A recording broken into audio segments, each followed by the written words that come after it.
ஆஹா கல்யாணம் சீரியல் இன்னைக்கான எபிசோடில் ராஜலக்ஷ்மி வந்து மகா கிட்ட தனியாக பேசிக்கிட்டு இருக்காங்க. அப்போ என் பையன் பண்ண தப்புக்காக என்ன மன்னிச்சிரு அப்படிங்கிற மாதிரி சொல்லி மன்னிப்பெல்லாம் கேட்குறாங்க.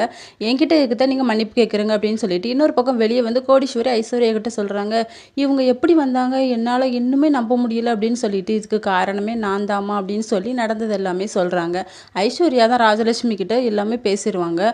என் தங்கச்சி இந்த வீட்டை விட்டு வெளியே போன காரணமே நீங்கள் தான், நீங்கள் மதிச்சிருந்தா தான் இந்த வீட்டில் அவளை எல்லாரும் மதிச்சிருப்பாங்க, நீங்கள் ரொம்ப சந்தோஷமாக இருங்க, அவள் வெளியே போயிட்டால அப்படிங்கிற மாதிரி சொல்லியிருப்பாங்க. அந்த குற்ற உணர்ச்சியோட தான் இவங்க வந்து மகாவை வந்து கூப்பிடுவாங்க. அதுக்கப்புறம் வெளியே வந்து இருப்பாங்க ராஜலக்ஷ்மி, மகாவும் வந்துடுவாங்க. ஐஸ்வர்யா மகா எல்லாருமே சேர்ந்து வீட்டுக்கு போகலாம் அப்படின்னு சொல்லி கிளம்புவாங்க. இன்னொரு பக்கம் வீட்டில் எல்லாருமே வெயிட் பண்ணிட்டு இருப்பாங்க, மகா வருவாள் அப்படின்னு சொல்லிட்டு. ஆனால் தாத்தா சொல்கிறாங்க, இல்லை அவள் வரமாட்டா, அவள் வீம்பு பிடிச்சவா அப்படின்னு சொல்லிட்டு இருக்காங்க. அப்போ காயத்ரியும் சித்ரா தேவியும் சொல்லிட்டு இருக்காங்க, அவெல்லாம் வரமாட்டா அப்படின்னு சொல்லிட்டு. அப்போ கரெக்டாக ஐஸ்வர்யா வந்துடுறாங்க.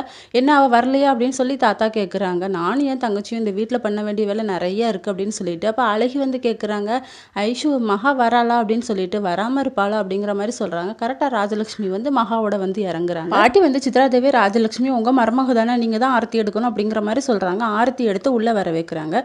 சூர்யா கிட்ட ராஜலக்ஷ்மி சொல்கிறாங்க, இந்த முடிவை வந்து நீ நாளைக்கே எங்ககிட்ட சொல்லி ஆகணும் அப்படின்னு சொல்லிட்டு. இதோட இன்னைக்கான எபிசோடு முடியுது.